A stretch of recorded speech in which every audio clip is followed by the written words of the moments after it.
Revision everything में एक बार फिर से आप लोगों का बहुत बहुत स्वागत है। तो कैसे हैं आप लोग? आई होप आप सब बहुत ही अच्छे होंगे। देखिए यहाँ पे हम यूपीपीएससी का जियोग्राफी का इसके पहले डिटेल सिलेबस देख चुके हैं और यहाँ पर हम जियोग्राफी को पढ़ रहे हैं। और जियोग्राफी जो हम पढ़ रहे हैं ये आपके यूपीपीएससी द्वारा जो भी एग्ज़ाम कंडक्ट होते हैं ये उन सब में हेल्प करेगा। उसके अलावा अगर आप ग्रेजुएशन या फिर पीजी कर रहे हैं तो वहाँ पे भी अगर आपका सब्जेक्ट जियोग्राफी है तो ये आपकी हेल्प करेगा। तो यहाँ पे हम खगोलिकी यानी एस्ट्रोनॉमी की शुरुआत किए हुए हैं, जिसमें आज का हमारा टॉपिक है ब्रह्मांड। ब्रह्मांड का उत्पत्ति कैसे हुआ, इससे संबंधित क्या क्या सिद्धांत थे, आज उन्हीं सबको हम देखने वाले हैं। तो चलिए शुरू करते हैं। सबसे पहले हम देखते हैं कि ब्रह्मांड कहते किसे हैं। तो विभिन्न प्रकार के आकाशीय पिंड यानी सेलेस्टियल बॉडी जैसे तारे, ग्रह, उपग्रह, क्षुद्र ग्रह, पुच्छल तारे, उल्काएं तथा गैस के समूह को ब्रह्मांड कहा जाता है। ब्रह्मांड के एक वृहद हिस्से में डार्क ऊर्जा और डार्क पदार्थ उपस्थित है। कहने का क्या मतलब है कि अगर आपने कल वाली क्लास देखी हुई है तो वहाँ पे हमने बताया हुआ कि ब्रह्मांड का बहुत सारा हिस्सा खाली है, यानी वहाँ पे स्पेस है। कुछ ही स्थानों पर जो ग्रह उपग्रह हैं या फिर सौर मंडल हैं ये सभी उपस्थित हैं। तो इस तरीके से पृथ्वी का जो ब्रह्मांड है उसका बहुत सारा हिस्सा खाली है, इसलिए वहाँ पे डार्क एनर्जी उपस्थित है। तो अब हम देखते हैं ब्रह्मांड से उत्पत्ति ब्रह्मांड संबंधित सिद्धांत। तो जो ब्रह्मांड से संबंधित सिद्धांत है ये दो हैं। पहला है भू केंद्रित सिद्धांत, दूसरा है सूर्य केंद्रित सिद्धांत। तो सबसे पहले हम भू केंद्रित सिद्धांत को देखते हैं।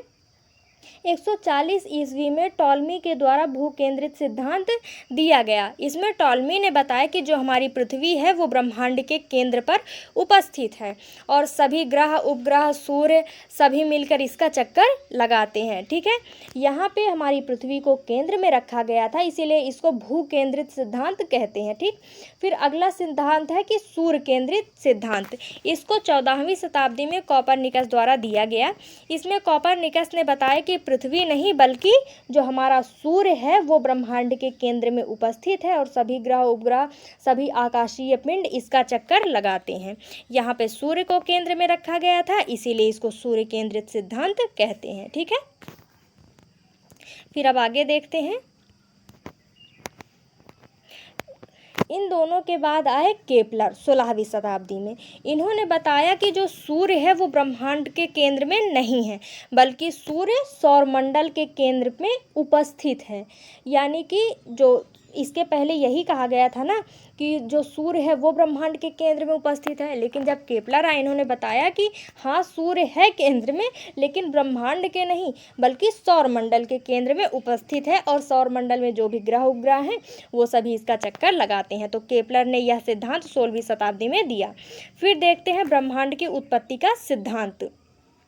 ये इसको बिग बैंग थ्योरी या महाविस्फोटक सिद्धांत बोला जाता है। इसको बेल्जियम के वैज्ञानिक जॉर्ज लेमेंटेरे ने दिया हुआ था।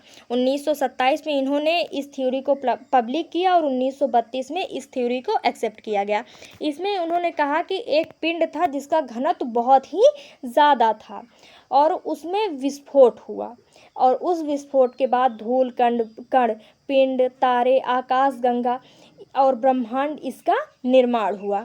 इन्होंने कहा कि उस पिंड के बाहर जो भी एनर्जी थी वो उसको खींच रही थी, अपने तरफ से चारों ओर से खींच रही थी, जिसके कारण उस पिंड में विस्फोट हुआ और उस विस्फोट के बाद इन सभी का निर्माण हुआ, ब्रह्मांड का निर्माण हुआ। कैसे हुआ तो चलिए इसको हम देखते हैं।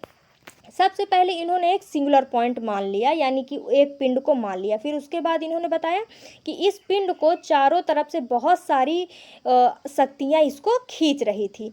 फिर उसके बाद जब इसको खींच रही थी तो इसमें विस्फोट हुआ और धीरे धीरे इस सिंगुलर पॉइंट को जो ब्रह्मांड है वो धीरे धीरे विस्तारित होता चला गया। पहले छोटा, फिर बड़ा, फिर और बड़ा, यानी ये फैलता हुआ चला गया।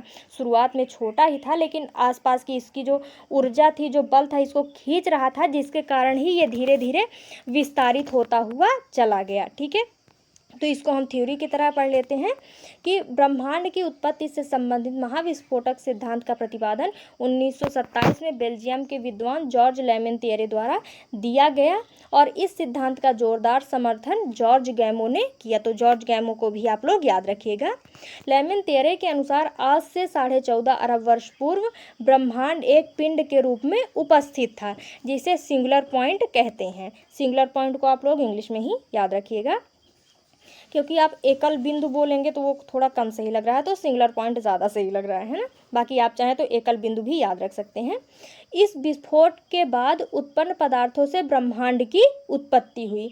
यही कारण है कि आज भी ब्रह्मांड फैल रहा है। हमने बताया ना कि उस पिंड के आसपास जो भी शक्तियाँ थी वो उसको खींच रही थी, और वो शक्ति अभी भी उसको खींच ही रही है। इसके कारण जो ब्रह्मांड है वो विस्तारित हो रहा है, यानी ब्रह्मांड अभी भी फैल रहा है तथा ब्रह्मांड में उपस्थित प्रत्येक आकाशीय पिंड गति की अवस्था में है। अब उसको खींचा जा रहा है भाई, तो जो भी पिंड होंगे वो गति की अवस्था में होंगे। और बिग बैंग से संबंधित कुछ और चीज़ें हम यहाँ पे देख लेते हैं। जब बिग बैंग हुआ तो उस समय जो पहला कण बना हुआ, तो सबसे पहले वो उस समय प्रोटॉन का निर्माण हुआ। कौन सा कण बना सबसे पहले? तो प्रोटॉन। और अगर किसी तत्व की बात करें तो जो हाइड्रोजन था ये सबसे पहले बना, ठीक है। और उसके अलावा इस सिद्धांत की कुछ कमियां भी थी, क्योंकि भाई जब सिद्धांत बना है तो कुछ कमियां ज़रूर ही होंगी। कौन कौन सी थी? पहली कमी ये थी कि उस पिंड का, यानी जो सिंगुलर पॉइंट था, उसका निर्माण कैसे हुआ जॉर्ज लेमेंटियरे ये बता ही नहीं पाए। कि ठीक है विस्फोट हुआ उस कण में, हम मान लेते हैं, लेकिन वो पिंड आया कहाँ से, ये बात जॉर्ज लेमेंटियरे नहीं बता पाए। इसकी दूसरी कमी क्या थी कि विस्फोट के कितने समय बाद वर्तमान का जो ब्रह्मांड है उसका निर्माण हुआ, कितने समय बाद निर्माण हुआ ये भी ये नहीं बता पाया। तो ये इसकी दूसरी कमी थी, ठीक है। और उसके बाद अब बात करते हैं एविडेंस की। ठीक है, उन्होंने सिद्धांत तो दे दिया, लेकिन हम माने कैसे कि जो उन्होंने सिद्धांत दिया हुआ है वो सही है? तो इसके लिए दो एविडेंस मिले हुए हैं। पहला है ब्रह्मांडीय तरंगे और दूसरा है डॉपलर प्रभाव। तो ये दोनों क्या है, चलिए इसके बारे में हम पढ़ते हैं। देखिए, जब बिग बैंग हुआ यानी महाविस्फोट हुआ तो उस समय बहुत ज़्यादा मात्रा में ऊर्जा निकली। अब ऊर्जा है वो स्थिर रहेगी नहीं, वो गति करती रहेगी पूरे ब्रह्मांड में। तो ये जो ऊर्जा उस समय निकली थी ये अभी भी ब्रह्मांड में उपस्थित है, जिसे ब्रह्मांडीय तरंगे कहते हैं। तो इसीलिए प्रूफ हो गया, ये एक एविडेंस मिल गया कि हाँ महाविस्फोट हुआ था, ठीक है। और दूसरा है रेड शिफ्ट या वॉयलेट शिफ्ट, जिसको डॉपलर प्रभाव कहते हैं। इसमें कहने का क्या मतलब है कि कोई भी श्वेत प्रकाश की जो वस्तु है वो जैसे जैसे दूर जाती है वो लाल रंग की तरफ शिफ्ट होती चली जाती है। यानी स्टार्टिंग में उसका रंग चाहे जैसा रहा हो, लेकिन वो जैसे जैसे दूर जाती है उसका रंग लाल होता चला जाता है। और जैसे ही वह वस्तु पास आनी शुरू हो जाती है वो कुछ बैगनी या नीले रंग की दिखाई देने लगती है, जिसको डॉपलर प्रभाव कहते हैं। और ये भी इस सिद्धांत का एक समर्थक करता है। और वो कैसे, उसके बारे में चलिए हम आगे देखते हैं। अभी हमने कॉस्मिक किरणों के बारे में पढ़ा कि ब्रह्मांड में ऊर्जा की उपस्थिति है। यह ऊर्जा तरंगों के रूप में या किरणों के रूप में गति करती है, इसे ही ब्रह्मांडीय तरंगे कहते हैं। इसके बारे में तो हमने अभी ही पढ़ा हुआ है। तो अब रेड शिफ्ट और ब्लू शिफ्ट क्या है? आपने कभी इंद्रधनुष देखा हुआ उसके 7 रंगों को? उसी के तरीके से ये ब्लू शिफ्ट और रेड शिफ्ट भी है। तो रेड शिफ्ट क्या है कि कोई वस्तु जैसे जैसे दूर जाती है वो धीरे धीरे, ये देखिए, लाल रंग की तरफ वो बढ़ती हुई चली जाती है। और जैसे जैसे ही वह पास आती है वो नीले रंग यानी ब्लू रंग कलर की तरफ ये शिफ्ट होती चली जाती है, जैसे यहाँ पे दिखाया गया है। जब कोई प्रकाश वाली वस्तु आँखों से दूर जाती है तो दूरी बढ़ने के साथ ही वस्तु के प्रकाश का जो रंग है वो परिवर्तित होता जाता है। वस्तु लाल रंग का दिखने लगता है, यानी जैसे जैसे वो दूर जाएगा वो लाल रंग का दिखने लगेगा। इसी को ही रेड शिफ्ट की घटना कहते हैं। यह घटना ब्रह्मांड के फैलने और महाविस्फोट का प्रमाण है। जैसे कि अभी हमने बताया कि ब्रह्मांड विस्तारित हो रहा है मतलब दूर जा रहा है। तो उसमें जो भी चीज़ें उपस्थित हैं वो धीरे धीरे लाल दिखनी शुरू हो गई हैं, यानी कि रेड शिफ्ट होना शुरू हो गया है।